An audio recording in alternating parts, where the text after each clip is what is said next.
Oke, hari ini kita akan melihat beberapa bentuk jenis persamaan diferensial yang merupakan model pertumbuhan. Kemudian juga akan melihat lagi pengertian titik kesetimbangan, kestabilan, seperti pada semester yang lalu.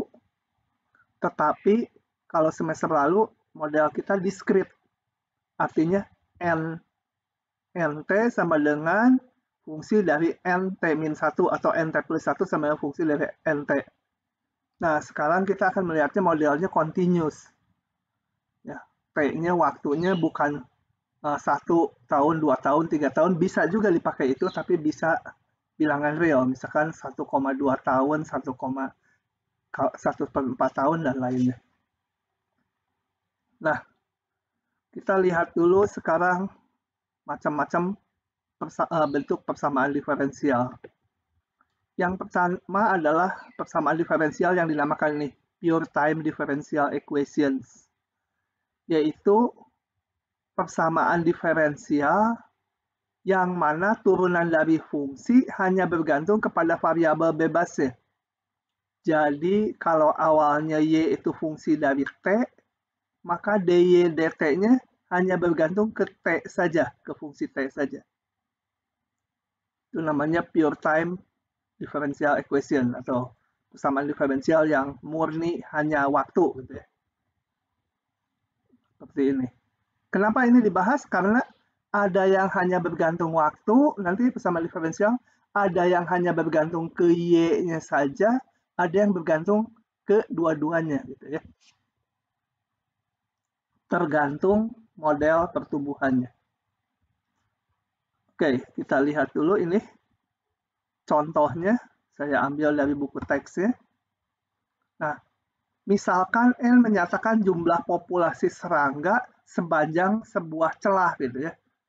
Kalau di sungai gitu suka ada pinggirannya ada celah, suka banyak serangga, atau kalau di Sunda ada namanya remetuk gitu ya.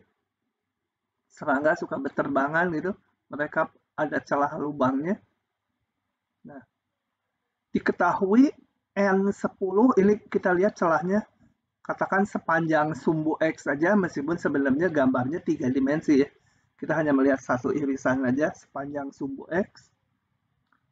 Ini bibir celahnya kita namakan posisi 0, ujung celahnya, dalamnya gitu, kita akan namakan posisinya 10. Ya, satuannya di sini 0 sampai 10 km. Celahnya dalam sekali.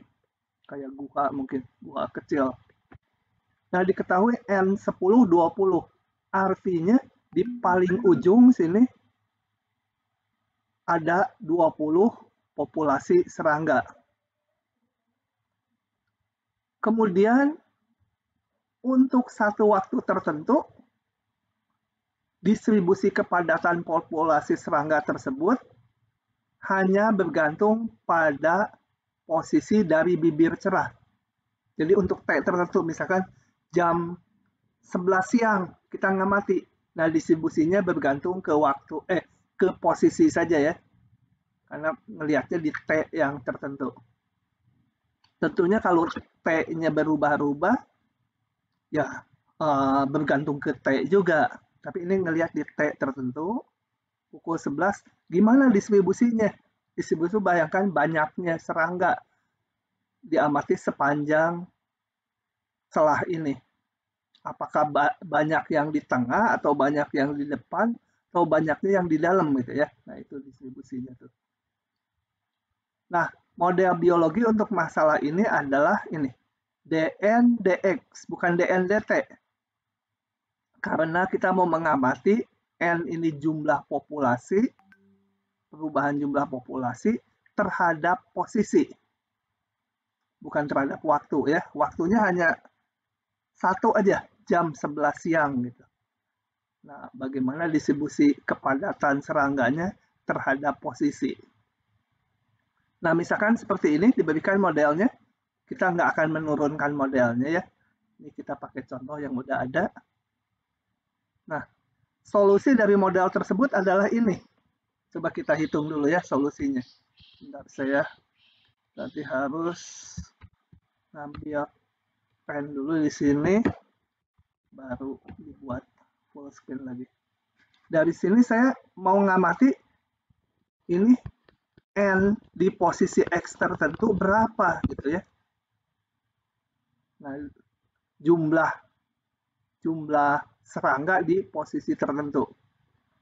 Oke, untuk itu ini kita integralkan.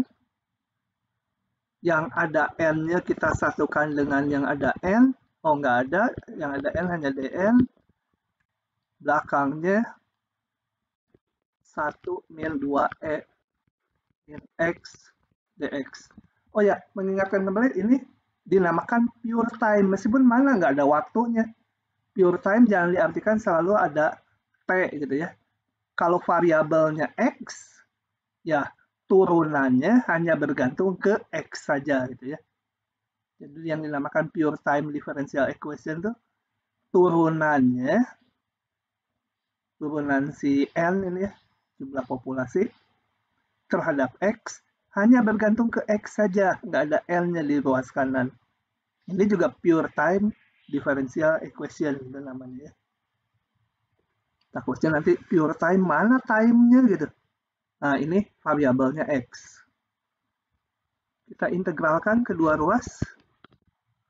Ini menjadi N, ini menjadi 1 jadi X, 2E min X menjadi E min X itu tetap, kalau diturunkan tetap ada minusnya, jadi tambah ya gitu. Tambah C. Oke. Nah, ini diperoleh dari mengintegralkan ini.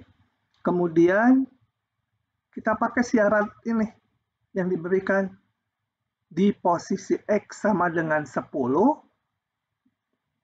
jumlah populasinya N-nya 20. Oke, dari situ kita bisa ngitung C-nya, kalau dihitung didapat ini. Nah, fungsi ini kalau kita gambarkan, itu kira-kira seperti ini ya, gambarnya. Kenapa ada banyak yang ini, yang memenuhi kondisi yang kita berikan, itu yang merah. Jadi di sini X ke sana, di sini jumlah populasi, sumbu Y-nya. Nah, yang ini waktu X-nya 0, X-nya 0 ini di depan celah, populasinya sebanyak 20. Loh, nggak cocok. X-nya 0, populasinya... salah. Saya salah. X-nya 10, populasinya 20. Jadi ini, X-nya 10, ini populasinya ada 20. Nah, yang merah itu gambar dari ini. Itu ya. Sedangkan yang biru itu gambar dari ini untuk berbagai nilai C. Untuk diambil beberapa nilai C digambar. Ya.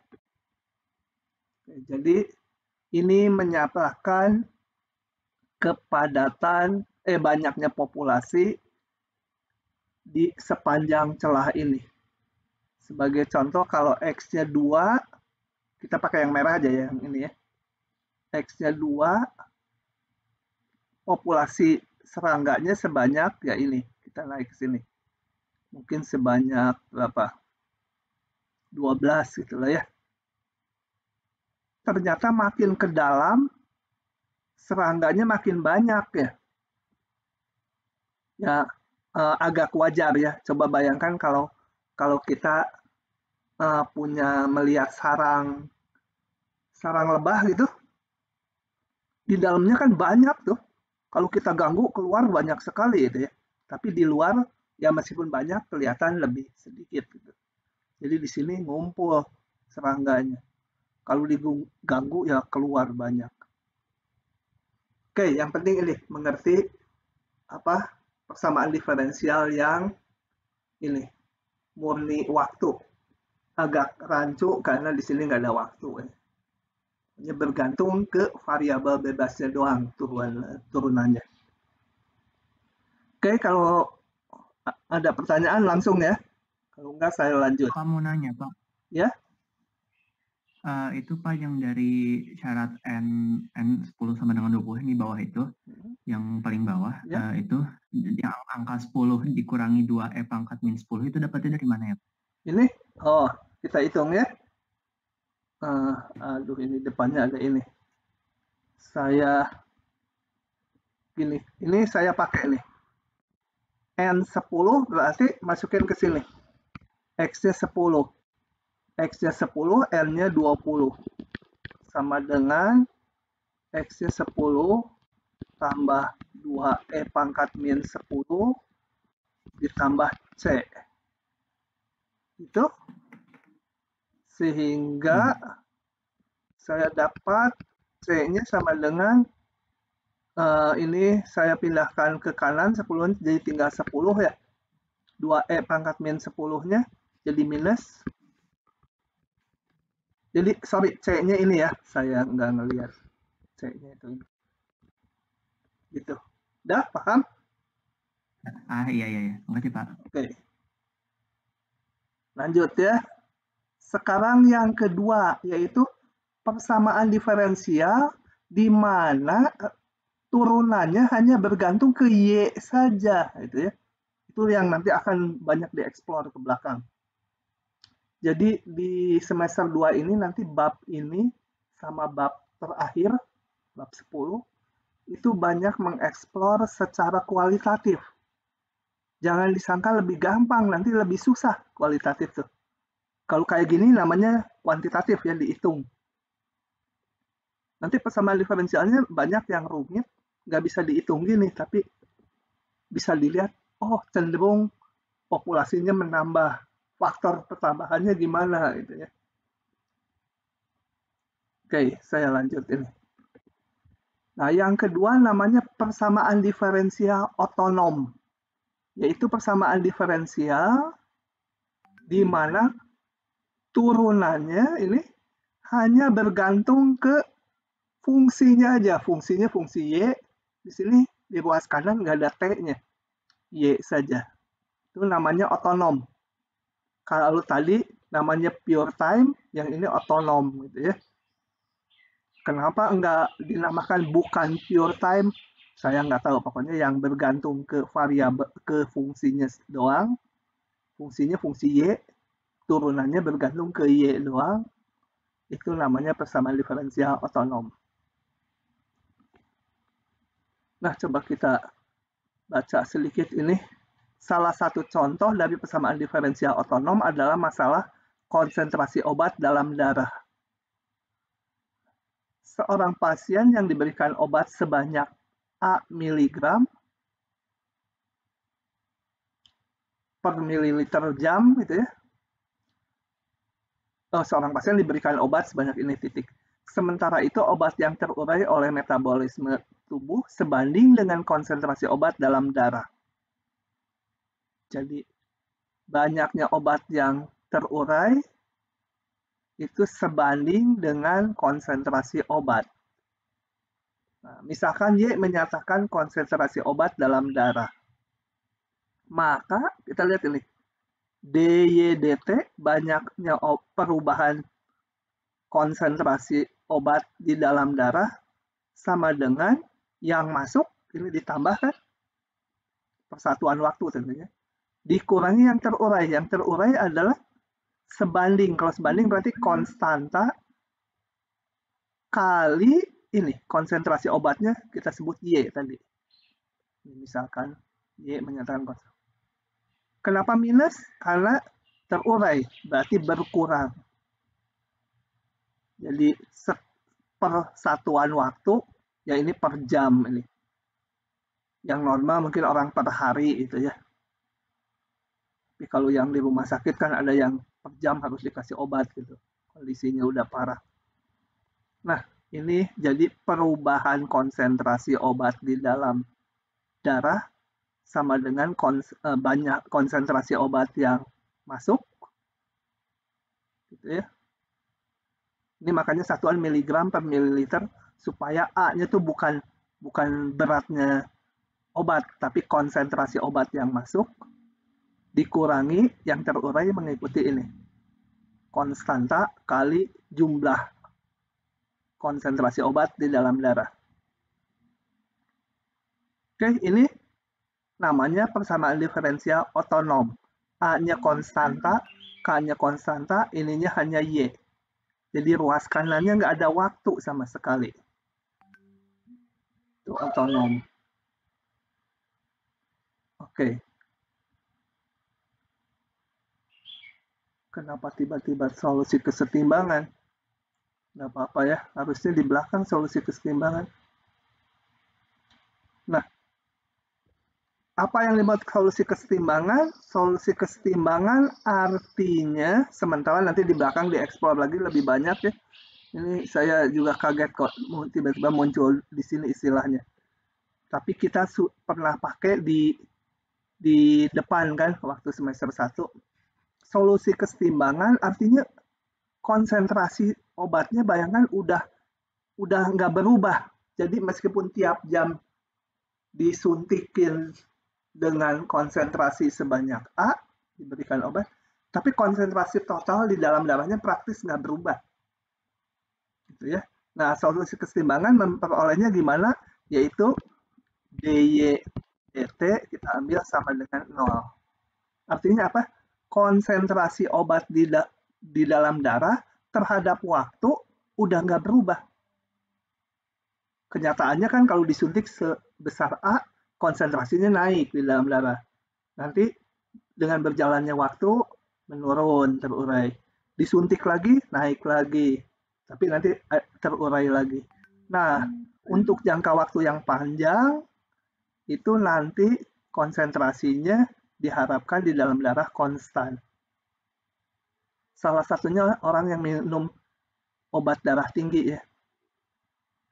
Obat darah tinggi, tiap hari makan 1 atau berapa pil pengencer darah, nanti konsentrasi obatnya diharapkan konstan di darah. Jadi kalau konstan diharapkan juga stabil tekanan darahnya.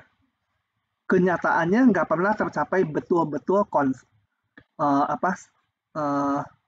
setimbang di mana perubahannya 0 nggak ada ya. Begitu makan pasti konsentrasinya naik dulu dikit.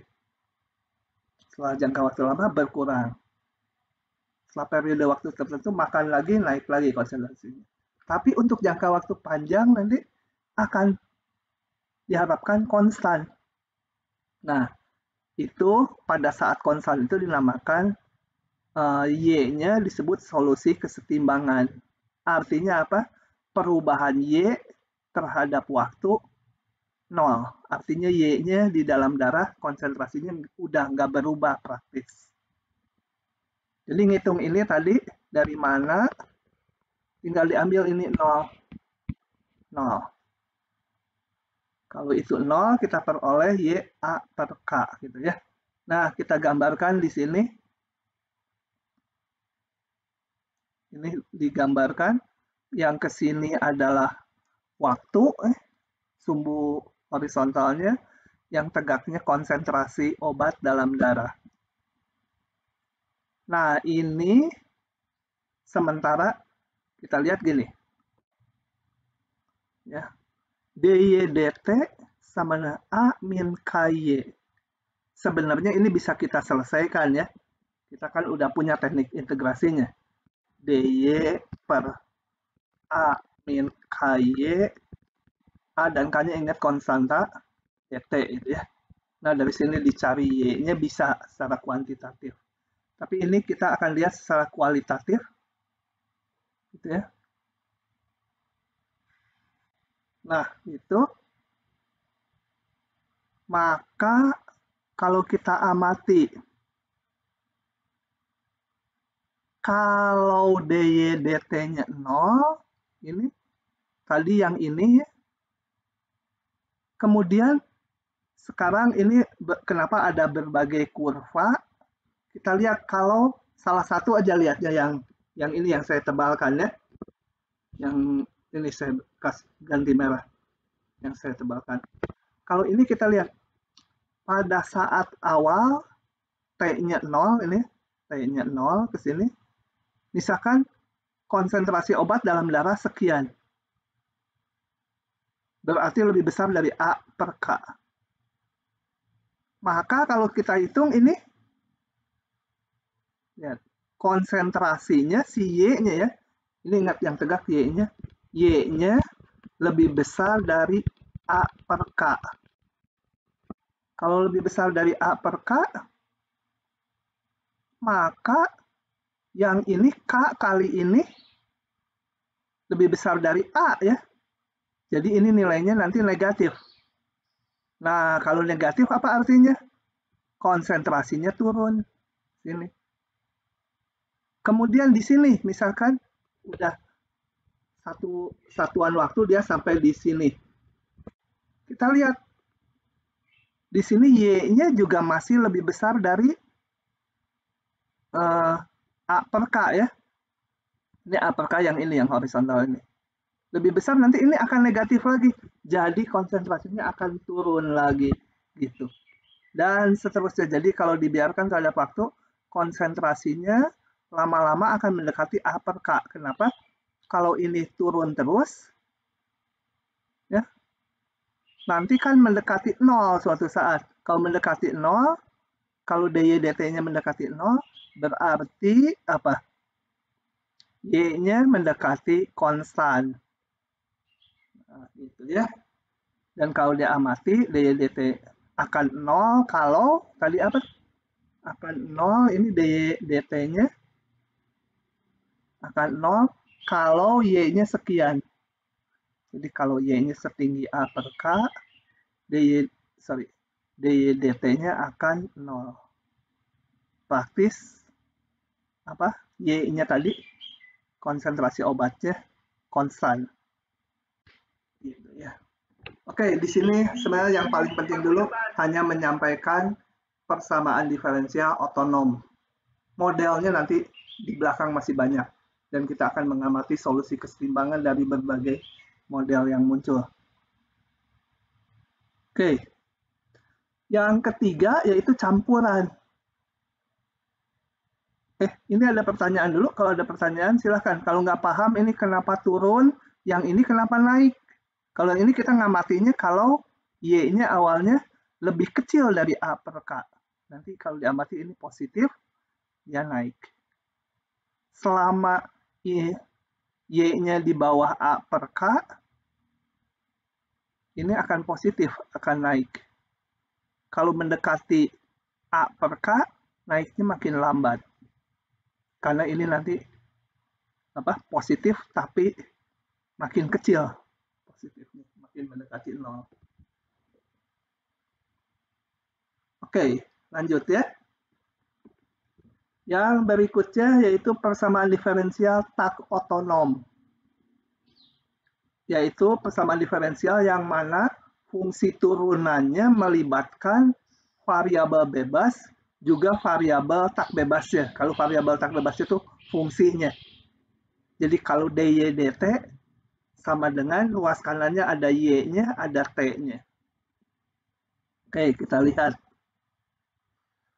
Salah satu contoh dari persamaan diferensial otonom adalah masalah sama nih, konsentrasi obat dalam darah.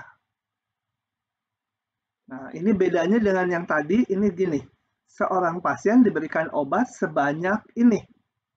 Konsentrasinya berubah-ubah terhadap waktu diberikannya. Jadi waktu T-nya 0, dia dikasih obat sebanyak 1 ditambah sin dari 0. Jadi sebanyak satu satuan ini ya. Satu satuan konsentrasi. Dan persatuan waktu juga.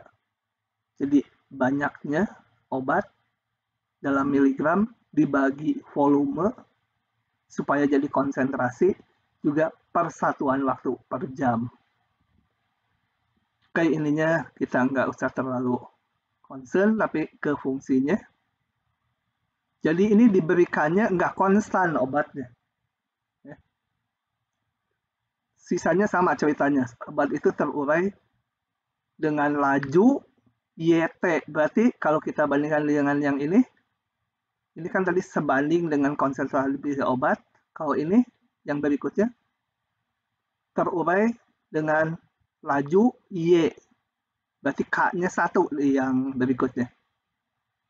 K-nya 1.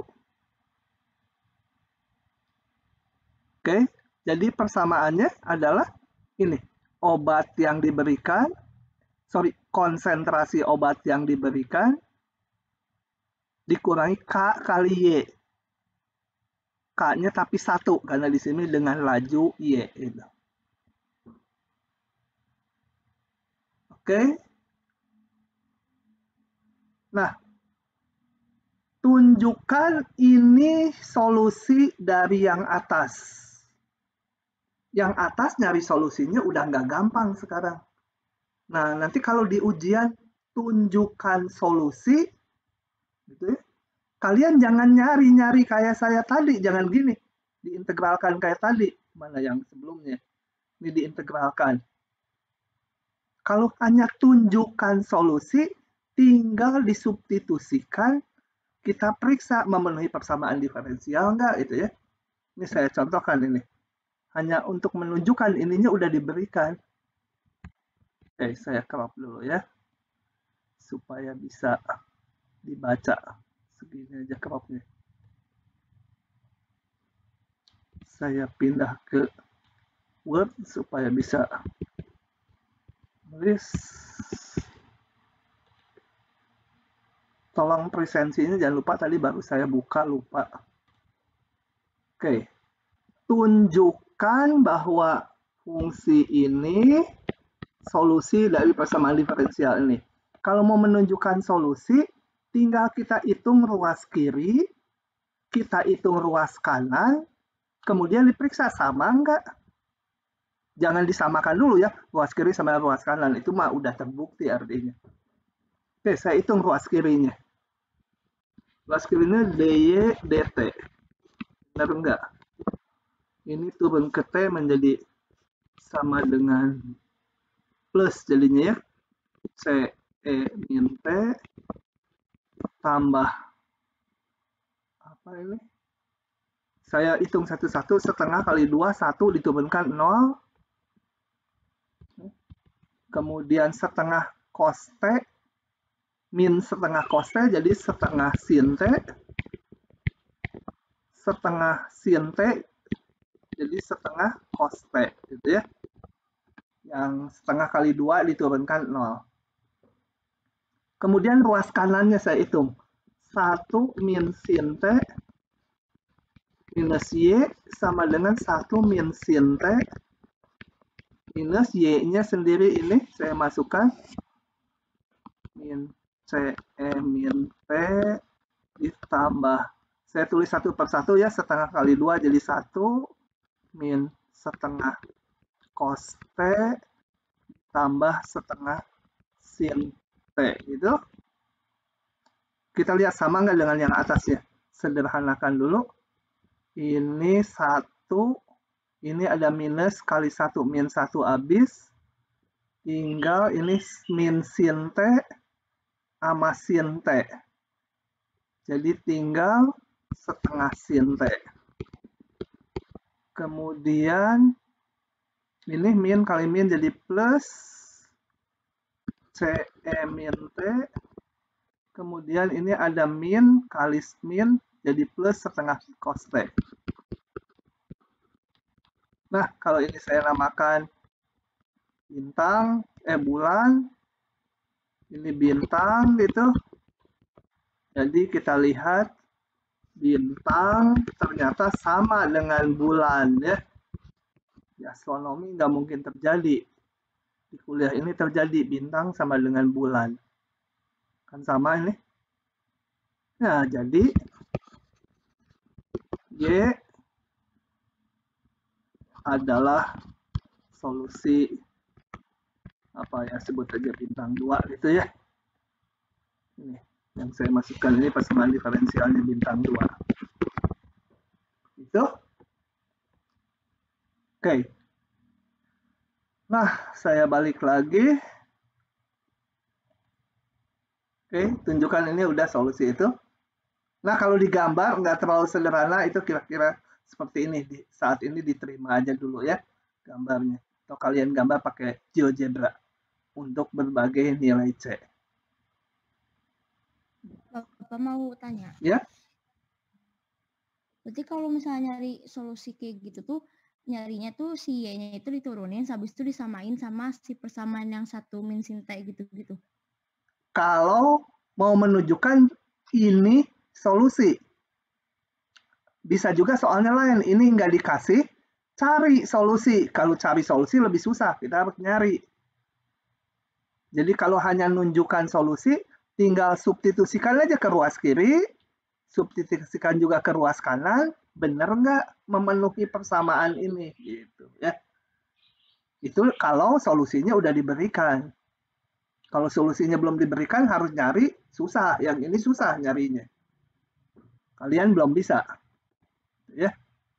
Bahkan persamaan diferensial tuh nanti lebih banyak yang persamaannya nggak bisa dicari solusi eksaknya. Diintegralkannya nggak bisa itu. Ya.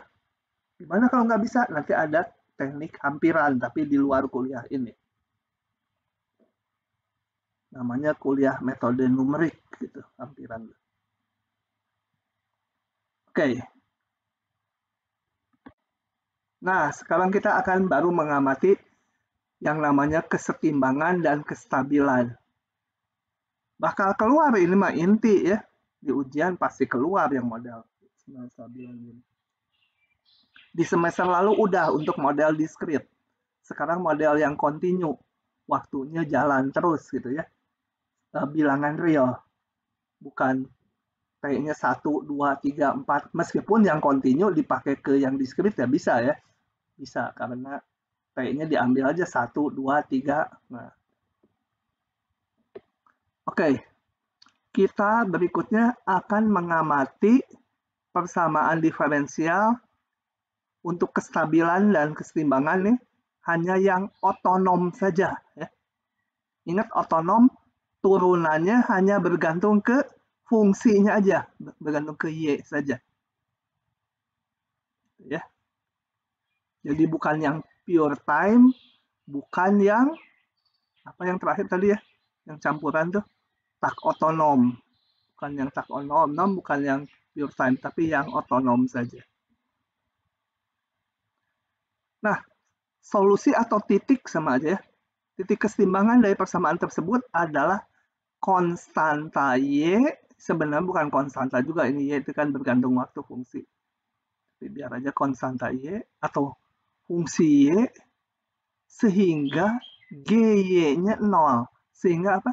Turunannya 0 sebenarnya. Itu namanya solusi kesetimbangan.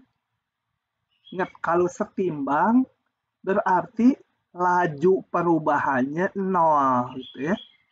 Udah dalam keadaan setimbang, nggak berubah lagi terhadap waktu.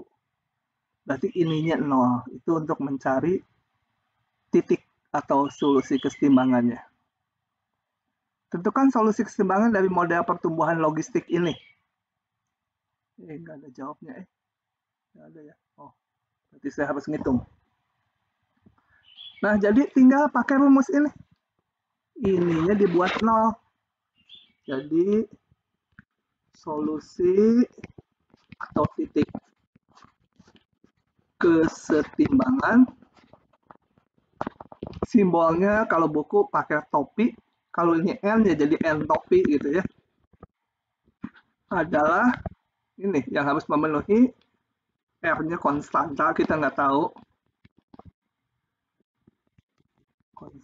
K-nya juga konstanta, ini harus 0. Oke,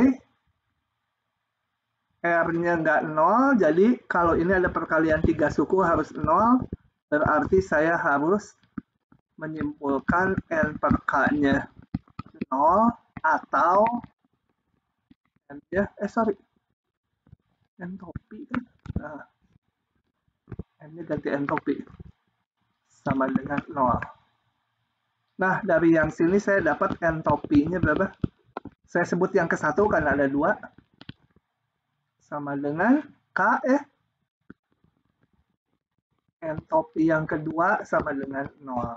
Itulah apa namanya titik atau solusi kesetimbangan. Oke, lanjut. Bapak mau tanya. Ya.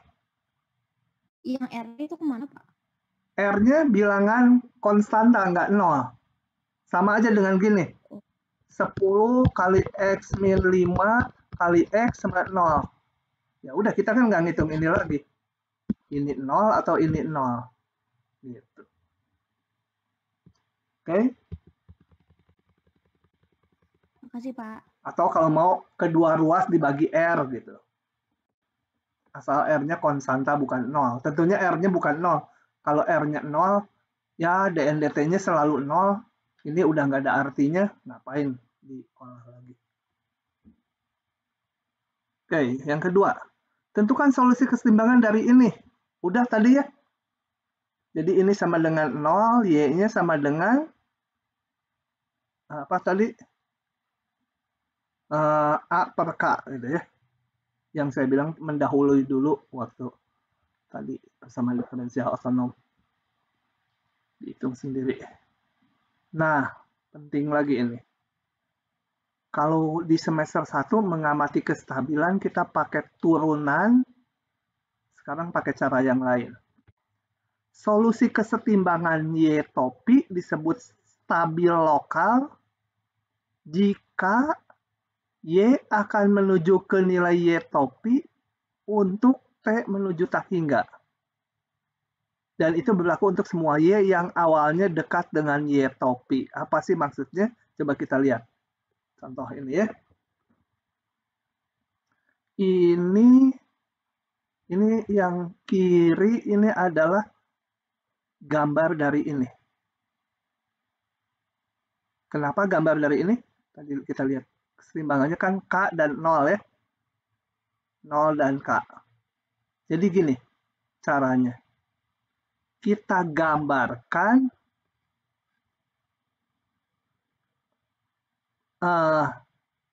pada bidang fasa. Apa itu bidang fasa? Yaitu antara N dengan turunannya.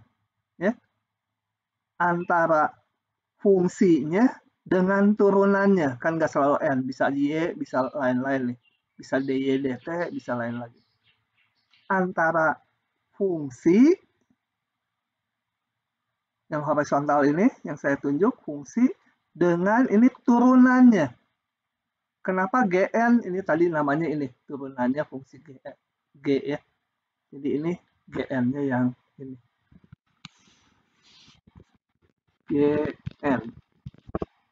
Nah, itu gambar. Lihat yang kiri aja ya, lihat yang kiri. Kita lihat kalau ini GN-nya saya kalikan R N min N kuadrat per K. Itu N kuadrat per K. Ini tak lain, R-nya konstanta, bilangan aja. Ini tak lain adalah polinom derajat 2 membuka ke bawah ya. Polinom derajat 2. Jadi N dengan ini GN. Lain polinom derajat 2 membuka ke bawah gitu. Kalau membuka ke bawah gitu. Tadi apa yang disebut kesetimbangan? Kesetimbangan adalah nilai GN-nya 0 tadi kan. Waktu saya hitung di sini. Ini GN-nya 0. Artinya apa? Di sini berarti tadi nilai kesetimbangannya adalah N0 atau N berapa? 0 dan lupa tadi udah ngitung berapa? N sama dengan K. N sama dengan K. Nah, ini K dan 0. Itu nilai kesetimbangannya. Artinya di titik N sama dengan 0, nilai ini 0. Di titik N sama dengan K, masukin N-nya sama K, ini kan jadi 0. Ini nilainya 0 juga. Kemudian ini grafiknya parabola membuka ke bawah. Nah, parabola buka ke bawah.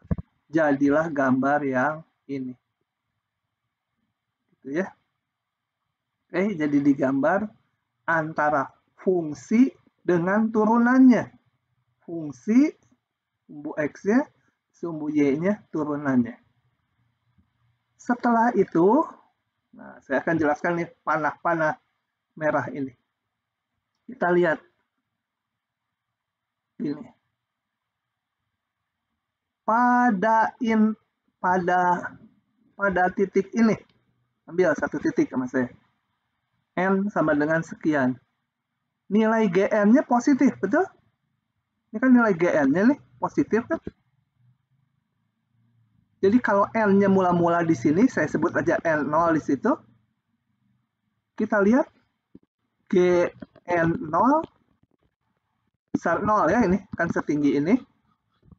Setinggi ini. Kalau GN0 besar dari 0, kita lihat ini GN kan ini tadi. GN itu fungsi turunan ini, laju perubahan N-nya. Berarti laju perubahan N-nya positif. Ini. Kalau positif berarti apa? Populasinya bertambah. Nah, kita gambar. Sorry, ini hapus lagi supaya nggak terlalu numpuk. Kita gambar panah ke kanan. Menyatakan bahwa nilai N-nya bertambah. Kalau awalnya N-nya ada di sini, jumlah populasinya sekian, maka DN/DT-nya tadi positif. DN/DT positif dari mana tadi? DN/DT adalah nilai fungsinya. Ini. GN0. Tinggi ini. Positif, berarti jumlah populasi bertambah. Jumlah populasi kan N-nya. N-nya bertambah, berarti panahnya ke kanan. Demikian juga kalau saya ambil N0-nya mula-mula ada di sini. GN0 kan ini. GN0 positif lagi. GN0 kita lihat adalah ini tadi. Menyatakan laju perubahan N. Jadi perubahan N-nya positif. Berarti kalau yang mulainya di sini, maka populasinya dengan berjalannya waktu akan bertambah. Ya, jadi semua yang di antara 0 sampai K, populasinya, jadi kalau populasinya di antara 0 sampai K, maka periode berikutnya dia populasinya akan bertambah, digambarkan panah ke kanan. Ya, N-nya nambah. Kalau N-nya nambah kan makin ke kanan. Paham nggak itu? Kalau nggak paham, tolong nanya. Itu nanti penting, pasti keluar itu. Nah, coba saya lanjut dulu nanti. Ini, kalau sekarang populasinya awalnya di sini. Lebih besar dari K. Kalau lebih besar dari K, kita lihat GN-nya sekian. Kan GN-nya negatif nih. GN-nya negatif. Berarti DN/DT-nya negatif. Berarti N-nya akan berkurang. Ya. Turunannya negatif, berkurang. Maka digambarkan panah ke kiri. Kan yang horizontal itu sumbu N. N-nya berkurang, berarti N-nya ke kiri. Nah, kita lihat dari situ bahwa semua nilai N yang awalnya di kanan dari K,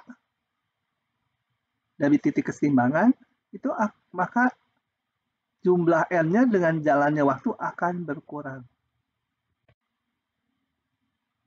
Jadilah ini panah yang ini ke kanan, yang ini ke kiri. Kalau N-nya awalnya sama dengan K, gimana? N-nya awalnya persis sama dengan K. Kalau kita hitung di sini akan 0. Tadi kan kita nyarinya juga nilai keseimbangan penyebab ini 0. Masukkan aja N-nya sama K di sini. Ini yang dalam kurung jadi 0. Artinya apa? Kalau populasinya tadinya sejumlah K, maka DN/DT-nya 0. Artinya apa? Populasinya konstan, akan K terus. Jadi panahnya enggak ke kiri, enggak ke kanan ya. Kalau yang mulainya di K, ya tetap di K. Oke. Nah, berikutnya saya mau menjelaskan arti stabilnya sekarang.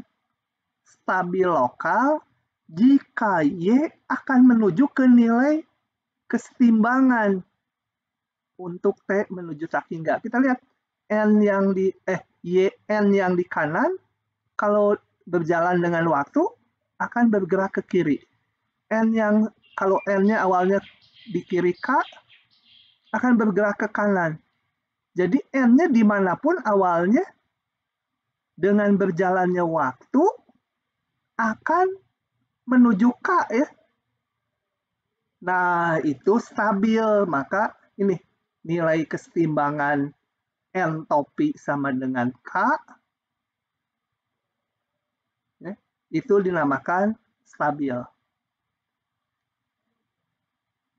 Kalau yang 0 stabil nggak? Kita lihat mulainya misalkan di sini. Nih saya titikin di sini mulainya. DNDT-nya, GN-nya positif.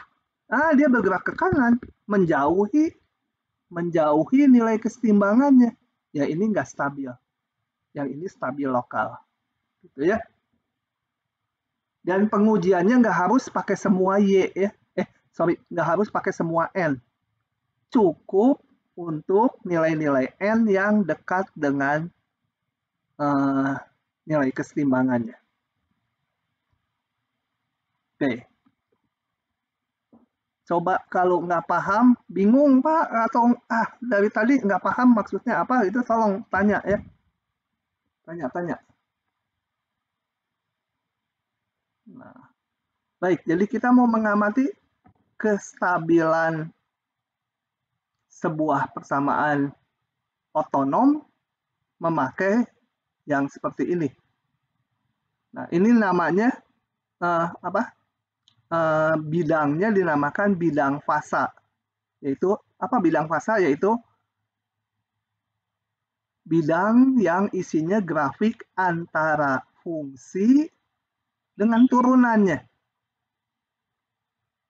Kemudian kurvanya, ini kurva turunannya dinamakan phase plot atau kurva fasa gitu ya. Bidangnya bidang fasa. Satu lagi yang contoh ini. Saya hapus dulu merah-merahnya ya, supaya enggak memenuhi. Hapus dulu, saya kontrol set dulu semua. Kita lihat yang ini. Yang ini saya mau menggambar di bidang fasa. Berarti ini antara, kalau ini Y, variabelnya Y, fungsinya Y, turunannya DY/DT. Jadi yang digambar ini Y dengan ini DY/DT. Atau yang ruas kanannya itu dinamakan GY itu ya. Bentar. Ini saya namakan GY. Jadi dibikin antara sumbi horizontalnya Y, ini nilai turunannya GY. Ini gambarnya garis lurus ya. Jadi kita menggambar gini. GY sama dengan A min KY. K-nya konstanta, nggak tahu berapa. Tadi kita udah cari nilai kesetimbangannya. Y topinya sama dengan ini jadi 0, turunannya 0, Y-nya A per K. Nah, saya gambar di sini A per K. Itu pembuat 0 dari turunan atau pembuat 0 dari fungsi GY. Dan ini garis lurus, gambarnya seperti ini. Kemiringannya negatif. Oke, kita amati sekarang. Mengenai kestabilannya. Coba, saya mulai di sini. Jangan lihat tuh, ini udah ada panahnya ya. Panahnya seolah belum tahu. Mulai di sini. Lebih kecil dari A per K. Kalau lebih kecil dari A per K, Y-nya lebih kecil dari A per K. Maka ini akan positif. Ya. Ini akan positif, berarti populasinya akan bertambah. Jadi Y-nya bertambah. Panahnya ke kanan. Sebaliknya, kalau saya mulai di sini, Y-nya besar sekali. Y-nya mulai di sini, besar sekali. Lebih besar dari A per K. Y-nya lebih besar dari A per K, ini akan negatif. Berarti populasinya akan turun. Panahnya ke kiri. Oke. Jadi yang digambar adalah, ini saya hapus, panahnya seperti ini. Dengan demikian, nilai kesetimbangan Y topi sama dengan A per K itu stabil lokal. Oke? Silahkan kalau ada yang mau bertanya. Pipit, paham nggak pipit? Pipit. Mana si pipit? Pak, saya masih bingung. Pak. Bentar, suaranya kamu putus-putus. Pak, saya masih bingung, Pak. Oke, kalau masih bingung, saya tulis ulang ya. Saya kerjakan sekali lagi. Coba ini dari awal. Rada pusing saya mengganti pola lainnya, tapi saya akan kerjakan yang ini dulu. Yang kalau yang garis lurus mah terlalu trivial. Pipit bingung khusus nih, Pipit. Padahal yang lain juga ada yang bingung. Nggak berani nanya aja. Oke, intinya saya punya persamaan diferensial ini. Nah, pertama dulu ada istilah titik atau nilai kesetimbangan. Nilai kesetimbangan. Nilai kesetimbangan. Itu apa? Yang turunannya 0. Kesetimbangan tuh. Kenapa dia 0? Artinya kalau setimbang, ya N-nya nggak berubah lagi. Udah konstan gitu, setimbang. Ya. Gimana mencari nilai kesetimbangannya? Ya udah, ini disebut fungsi Gn ya. Bergantung ke ininya nih, nama fungsinya N ya Gn. Oke. Kita bikin 0 kan, ini turunannya 0. Jadi R1 min N per K kali N harus 0. R konstanta. Bayangkan ya R tuh bilangan 7 gitu. K-nya misalkan bayangkan aja 100. Yang berubah-ubah ya nilai N-nya ini yang variabel. Ini diselesaikan. Kalau diselesaikan berarti ini harus 0 atau ini harus 0. Yang ini nggak bisa 0 ya. R-nya konstanta kan. 7 tadi gitu. Nah dari situ diperoleh 2 titik. N1 0, N2 tadi supaya 0 ini haruslah N-nya berapa? Sama dengan K. Nah ini kita kasih topik untuk menyatakan spesial ini titik kesetimbangan. Ya sebenarnya nilai N juga gitu ya. Khusus ini. Oke, itu Pipit sampai situ nilai kesetimbangan. Cara nyarinya tahu nggak? Nanti tinggal di soal ujian hanya diganti-ganti ininya aja. Paham, Pipit? Bisa, Pak? Hah? Apa? Paham. Nah, paham itu ya. Paham, Pak. Jangan iya, kalau iya mah saya nggak tahu. Udah iya. paham. Sekarang ada yang kedua. Mau ngamati nilai kesetimbangan ini stabil atau enggak. Apa artinya stabil? Kalau tak diberikan awalnya N0,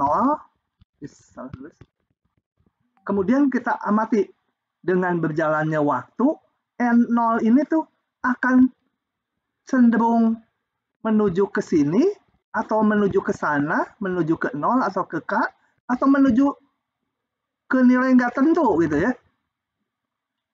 Nah, kalau stabil, maka dia harus, kalau yang ini stabil, maka ini akan menuju ke sana.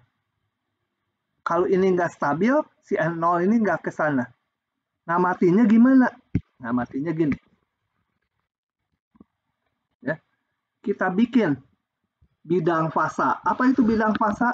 Bidang fasa adalah bidang kayak koordinat, tapi ininya, fungsinya, fungsinya si N ini. Ini fungsinya. Dan turunannya DYDT, DNDT di sini. DNDT yang disimbolkan sama dengan GN. Ya. Kemudian kita tandai nilai kesetimbangannya. yaitu tadi di 0, saya ganti warna, dan di K. Setelah itu kita harus ngegambar fungsi ini. Menggambar fungsi Gn sama dengan R1 min N per K kali N. Gitu. Bayangkannya ini mah konstanta aja, misalnya 2, ini 100 gitu bayangkannya ya. Tapi saya nggak tulis gitu karena nanti nggak cocok dengan slide-nya. Nah, kalau dikalikan ini kan persamaan kuadrat. N kuadrat dibagi K minus ditambah N. Itu polinom. Polinom pangkat 2 dalam variabel N. Gambarnya adalah parabola menghadap ke bawah karena ini minus, ininya koefisiennya minus N kuadrat. Menghadap ke bawah pasti melalui 2 titik ini. Kenapa? Kan tadi titik ini yang menyebabkan dia 0. Nah, jadi saya dapat gambarnya seperti itu. Parabola kan derajat 2 pasti parabola menghadap ke bawah. Nah, selanjutnya untuk mengamati kestabilannya, kita ambil nilai N di kiri dan di kanan titik kestabilan. Ada 2 nih ya. Yang K dulu. Saya ambil N yang di kanan K. Ini. N yang di kanan K, kalau saya masukkan ke sini, akan negatif ya. Nggak usah dihitung lagi, kan ini udah grafiknya udah ada nih. Ini grafiknya kan nilainya di sini, negatif tuh. Jadi kita lihat G, kalau ini saya sebut N0 gitu, di titik N0, negatif kan. Nah ini berarti apa? dN/dt di titik N0 ya nggak usah tulis lah N0-nya. Kecil 0 kan? Kan dN/dt itu sama dengan Gn tadi. Kalau dN/dt negatif artinya apa? Artinya nilai N-nya akan berkurang. Kalau berkurang, panahnya kan ke kiri. Nggak mungkin ke kanan. Kan ini kalau ke kanan, N-nya makin ke kanan makin gede. Ini kan sumbu N. N-nya mengecil. Gambar panas itu. Gimana kalau N0-nya di sini? Kehapus. Gimana kalau saya N0-nya bukan yang ini, tapi yang lain, yang ini, N0-nya. Sama, Gn-nya negatif. Panahnya ke kiri, jadi yang di sini semua ke kiri. Kemudian kita harus amati dulu juga di sebelah kiri dari K. Kalau N-nya mulai di sini.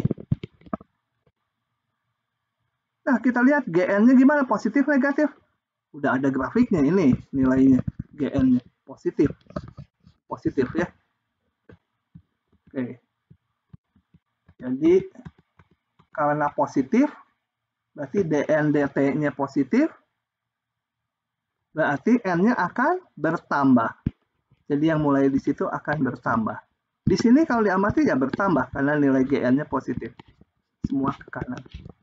Nah, kalau untuk N yang di kiri dan kanan K dengan berjalannya waktu, dN/dt itu kan laju perubahan N, dengan berjalannya waktu, di kedua sisi ini asimptotik ke K, menuju ke K, ini namanya stabil. Jadi nilai keseimbangannya stabil. Yang 0 gimana? Yang 0 kita lihat. Di kiri 0 dia negatif. Grafiknya kan di bawah sumbu X. Jadi negatif, berarti ke sana ya. Panahnya. Di kanan 0, positif dia. Ke sana panahnya. Nah, ini tidak stabil nilai keseimbangan yang ini. Yang ini stabil. Begitu ya. Udah rada jelas, Pipit? Sudah, Pak. Oke. Makasih, Pak. Nanti di ujian hanya ganti fungsi itu. Nah. Oke, lanjut lagi ya. Lanjut lagi. Oh, latihan. Ini kenapa ada jendolnya ya? Kok ada itu sih biru-biru? Oh, nggak ada. Beberapa spesies populasinya akan musnah bila jumlah populasi tersebut kurang dari sejumlah tertentu. Jadi kalau populasinya agak sedikit, meskipun dia mungkin punya keturunan, tapi lama-lama musnah dia. Gitu ya. Tapi kalau cukup banyak, dia akan bertambah mungkin gitu ya. Nah, itu ada modelnya. Kenapa dimodelkan? Karena ini nanti ada contohnya. Kejadian gitu. Salah satu spesies burung di Amerika. Nah, model pertumbuhan populasi ini dikenal dengan model logistik dengan ini. Apa ini? Ali effect. Ya, biar aja istilahnya. Nggak tahu saya. Pokoknya nanti kita lihat apa itu Ali effect. Nah, modelnya ini. Tentukan semua solusi keseimbangan dan periksa kestabilannya. Udah jawabnya nggak ya? Oh, ada untung. Saya nggak usah nulis. Jadi langkahnya mencari titik keseimbangan, memeriksa kestabilannya. Nilai keseimbangan apa? Ini 0 kan? Ini 0. Tuh. Dari mana itu? Oh, ini nggak saya rinci. Coba saya rinci di kanannya. R. Jadi kalau nilai keseimbangan artinya dNdt 0. Atau R kali N minus A. A-nya konstanta, K-nya konstanta. Sama dengan 0. Ini konstanta, nggak 0 dia. Ini nggak 0. Jadi kalau perkalian ini 0, haruslah ini 0, atau ini 0, atau yang ini 0 kemungkinannya. R-nya kan nggak 0. Jadi dapat N-nya sama dengan A, atau ini yang ke satu saya sebut, yang kedua N-nya sama dengan K. Di sini kan, kalau N-nya sama K, ini kan jadi 0.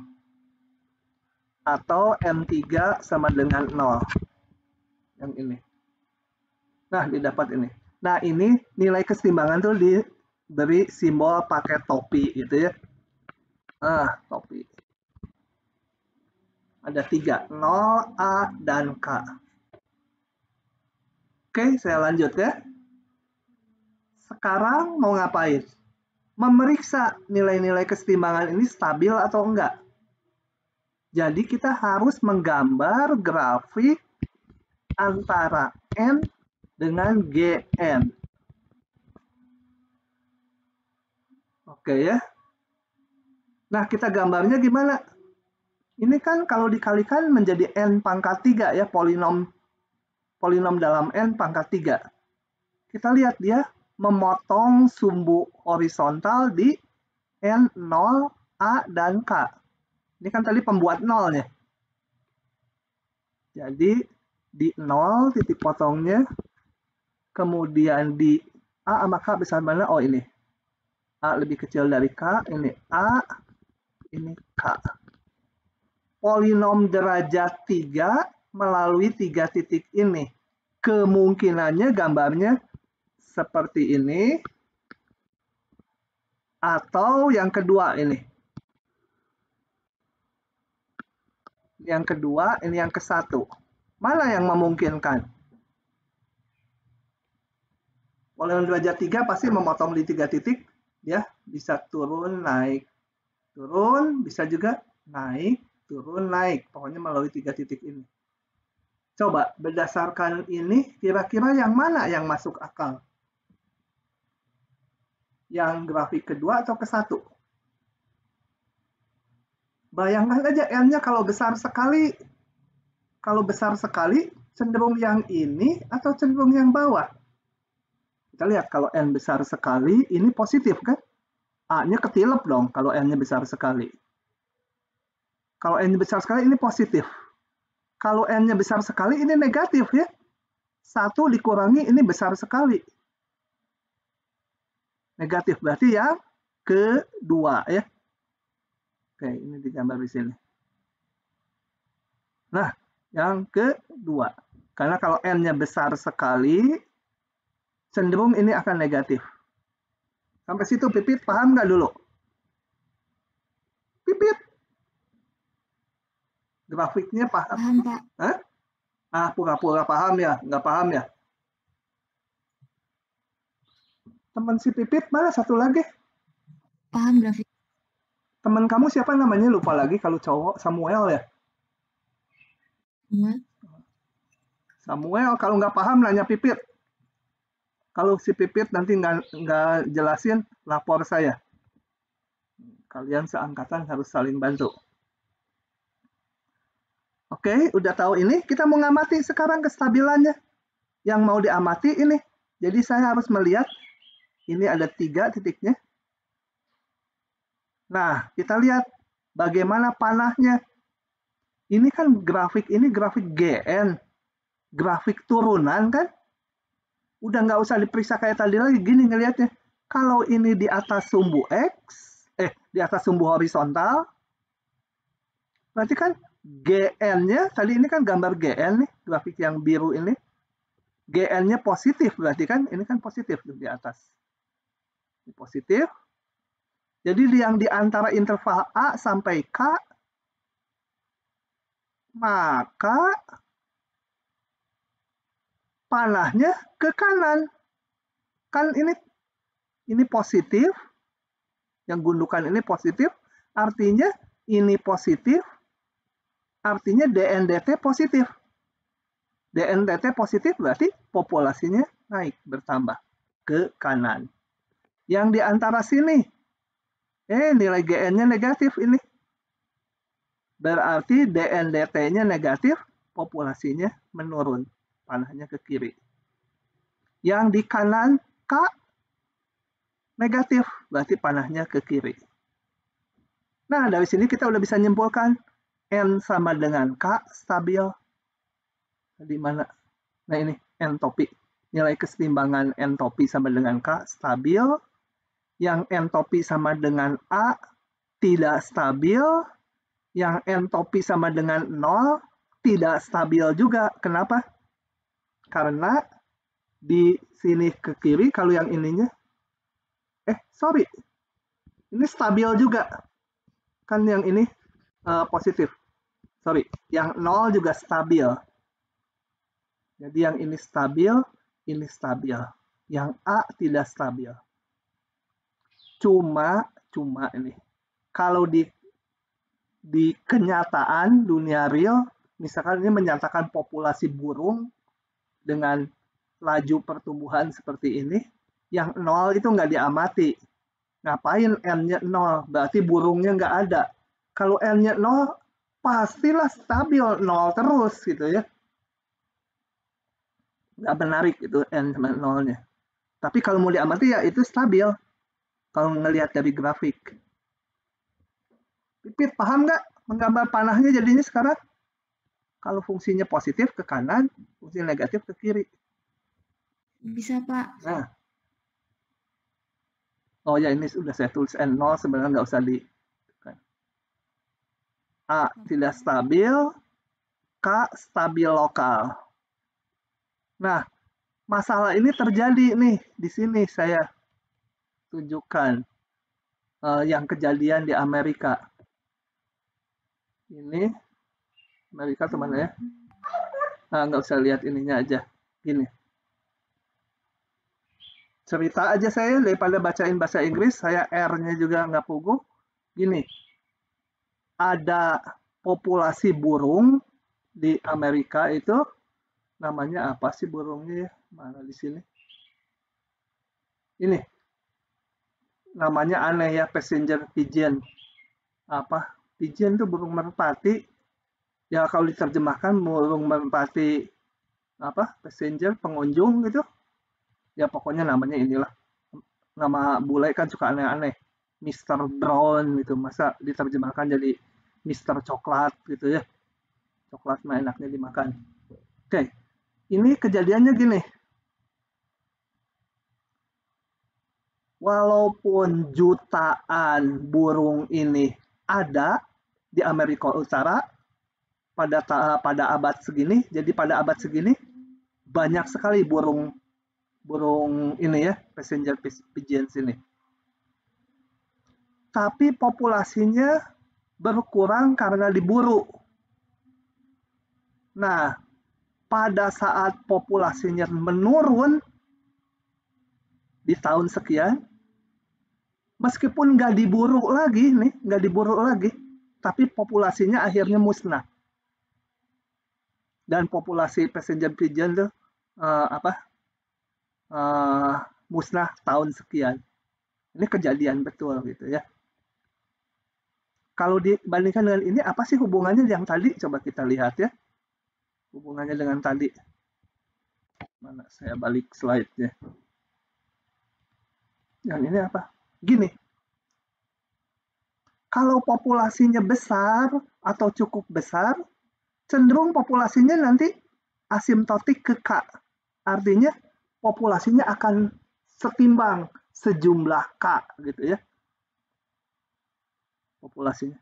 Tapi kalau diburu, sehingga populasinya jatuh di sini, setelah ini nggak diburu lagi, nggak ditembakin lagi, tetap populasinya akan menurun terus sampai musnah, 0. Nah, itu kejadian pada tadi passenger pigeon tadi ya. Jadi awalnya banyak, kalau ada di sini dia cenderung menuju ke K, atau di sini akan menuju K juga. Karena diburu, drop ke daerah sini. Nah, drop udah nggak diburu lagi, katakan setelah itu dilindungi, tetap aja nggak bisa. Dia turun. Gitu ya, sampai habis. Itu yang terjadi di masalah itu. Passenger pigeon. Tuh, ini yang terakhir terbang. Musnah. Terbang ke surga. Kalau burung mungkin masuk surga semua ya. Ini ada tulisannya di sini. Mana ya? Nah, gimana supaya bisa lihat tulisannya? Saya harus ambil tangan dulu. Supaya bisa digeser. Mana gambarnya tadi? Hilang. Mau digedein, mau digeser. Itu tulisannya apa tuh?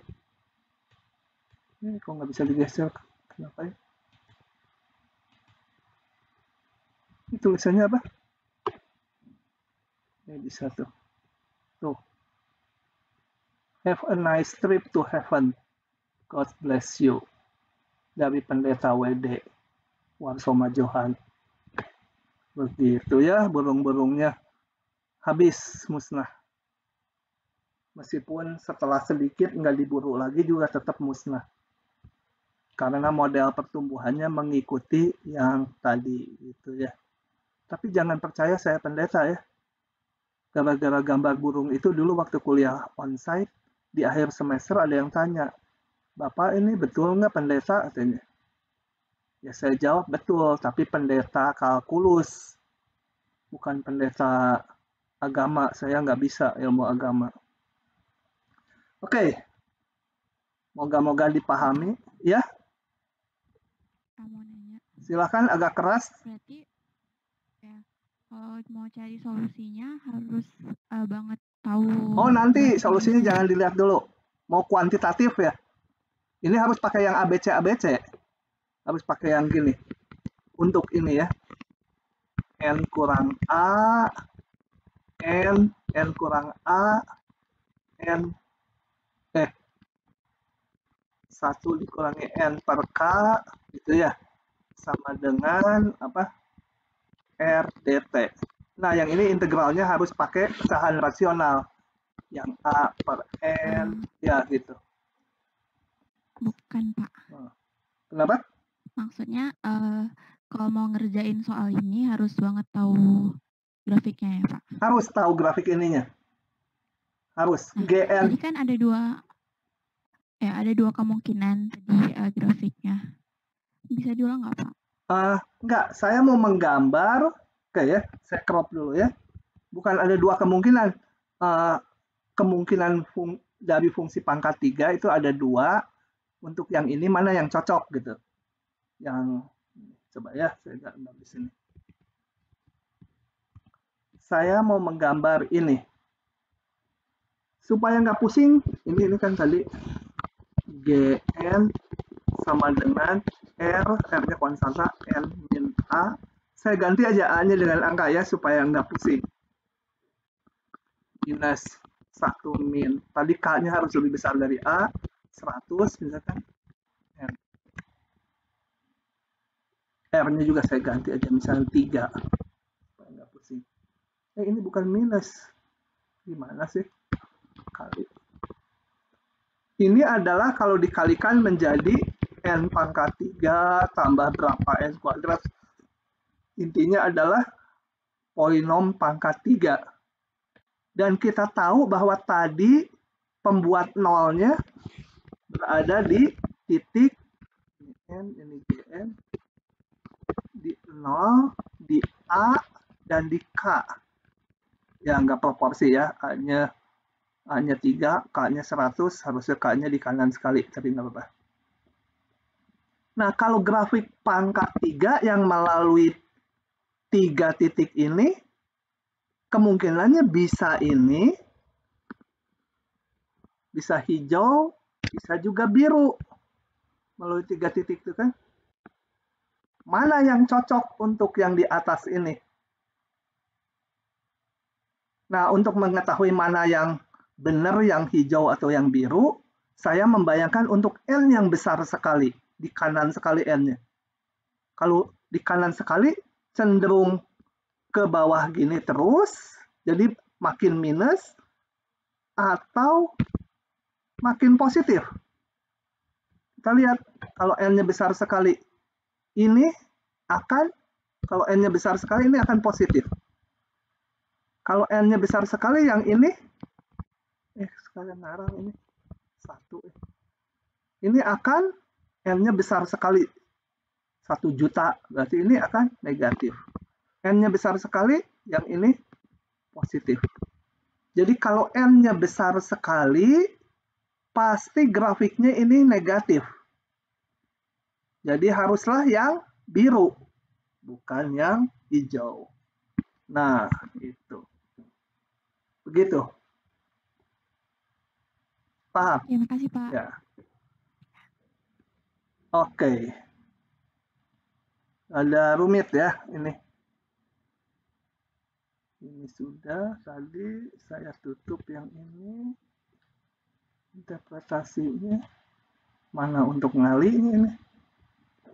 Kok nggak ada? Ya, pakai ini aja, Alt F4. Oke. Nah, lanjut lagi. Yang berapa sekarang? 12, 21, lanjut. Tapi kayaknya udah jenuh. Kita mau berhenti dulu. Halo? Lanjut aja? Atau mau berhenti dulu? Gak ada yang jawab, berarti lanjut. Nah. Oke, kalau mau lanjut, saya lanjutkan ya. Nah, tadi kita kan menguji kestabilan berdasarkan gambar dari kurva fasa ya, phase plot di bidang fasa. Kurva fasa itu antara N dengan dN/dt. Ini yang ke atasnya Gn itu dN/dt. Antara fungsi dengan turunannya. Jadi bukan antara variabel bebas ya, antara fungsinya dengan variabel dengan turunannya. Nah, ada cara kedua ngujinya. Kadang-kadang kan menggambar ini susah tuh. Nah, cara kedua yang ini. Diberikan teorema ini. Misalkan Y topi itu solusi kesetimbangan dari persamaan diferensial ini. Yang tadi ya, solusi kesetimbangan berarti dibuat 0 GY-nya. Nah, maka Y topi stabil lokal bila turunan dari ini terhadap Y ya. Kalau ini variabelnya Y. Di titik Y topi, ingat Y topi itu kan angka tadi, dicari dulu titik kesetimbangannya. Jadi diturunkan ini, dimasukkan nilai kesetimbangannya. Kalau dapatnya negatif, maka dia stabil lokal. Kalau lebih besar 0 nilainya, maka tidak stabil. Celakanya kalau dapat nilainya 0. Kita nggak bisa nyimpulkan, harus pakai cara yang sebelumnya. Ya, ini cara kedua menguji kestabilan dari titik kesetimbangan. Nah, contoh ini. Tentukan semua solusi kesetimbangan dari ini beserta jenis kestabilannya. Oke, saya jawab ya. Solusi kesetimbangan berarti turunannya 0. Berarti ruas kanan harus 0. Ruas kanan sama dengan 0, berarti P-nya. Ingat ini fungsinya P ya. Ini ada dp/dt. P-nya 0 atau 1 atau seperti ini. Sepertiga ya. Oh, saya urutannya ini 0, 1, sepertiga. Supaya ini ngurut dari kecil ke besar. Nah, mengujinya bisa pakai cara tadi digambar. Kalau pakai cara tadi digambar antara sumbu P dengan dp/dt ya. Ya kembali ini polinom derajat 3 kayak tadi. Tapi kita nggak mau pakai ini, pakai teorema di atas. Teorema di atas berarti saya ngitung turunan dari ini. Sebut ini sebagai FP. Oh, GP, sorry, saya pakai fungsi G. GP. Kalikan dulu satu per satu, diperoleh ini. Saya turunkan. Ya, gambarnya nggak usah ya, kita nggak mau lihat gambar dulu. Kita mau lihat turunannya aja di sini. Jangan dilihat gambarnya nanti aja belakangan. Dia aksennya ini. Kemudian masukkan titik kesetimbangan satu-satu. Kalau negatif berarti stabil, kalau positif tak stabil. Nah, saya hitung turunannya di titik P1. P1 mana? Ini 0. Turunannya di 0 ini sama dengan 1. Jadi ini tidak stabil. Kalau dimasukkan P2, dapatnya min 2/3. Berarti ini stabil. Satu lagi, kalau dihitung nilainya 2. Nah, ini berarti nilai keseimbangannya tidak stabil. Oke. Jadi yang kita hitung ini turunan tak lain adalah kemiringan garis singgung. Yang kiri itu ada panah-panah, itu kalau kita mengamati pakai cara yang sebelumnya. Sebenarnya di soal ini maunya pakai cara yang ini, yang cara kedua. Nggak perlu tahu gambar yang kiri ya, langsung hitung nilai aja. Terserah kalian mau pakai yang mana, tapi kadang-kadang di ujian ditanyanya ya pakai cara yang sebelumnya, kadang-kadang pakai cara yang kedua. Kalau online, karena hasil-hasil jawabannya angka, ya pakai cara yang mana aja. Kalau nggak online, lebih susah. Kalau hafal yang ini, tapi nggak tahu yang sebelumnya, padahal ditanyanya kadang-kadang pakai yang cara sebelumnya. Nah, Bapak mau tanya. Okay. Saya masih bingung Pak, itu kalau yang pakai grafik itu gambar grafiknya emang selalu kayak gitu Pak, cuma nanti beda-beda di titik-titiknya aja atau? Tergantung persamaan diferensialnya, tergantung ini.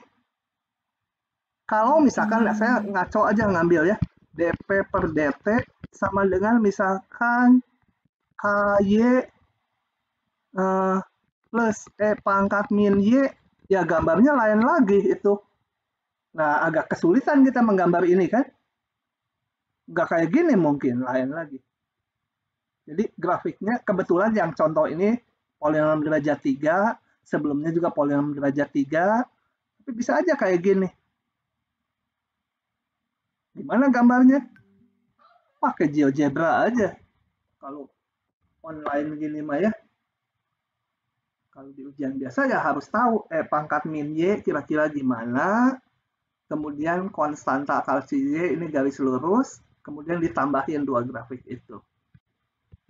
Ya, jadi yang grafik nggak selalu kayak gitu, tergantung persamaan diferensialnya.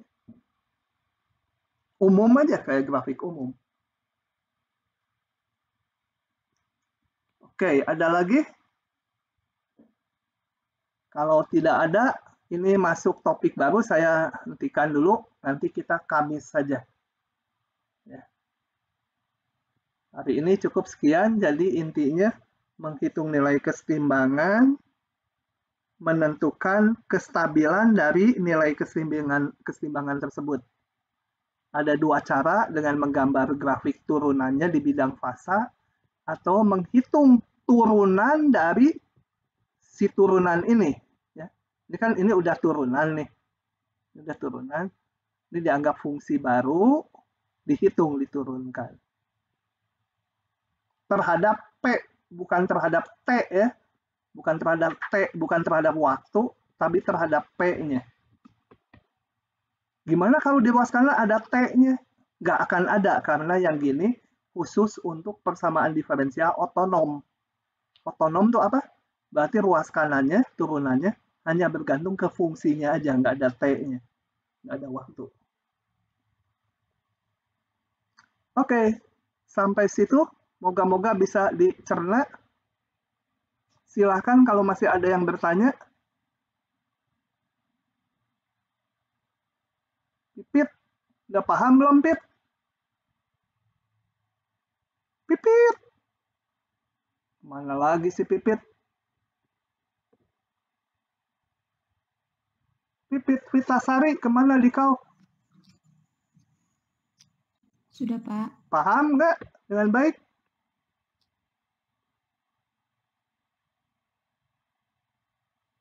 Si Pipit ini dari Maluku, suka mati internetnya ya. Oke. Ada Pak, sudah paham. Oke. Kalau demikian saya akan akhiri ya. Sebentar, saya berhentiin dulu rekamannya.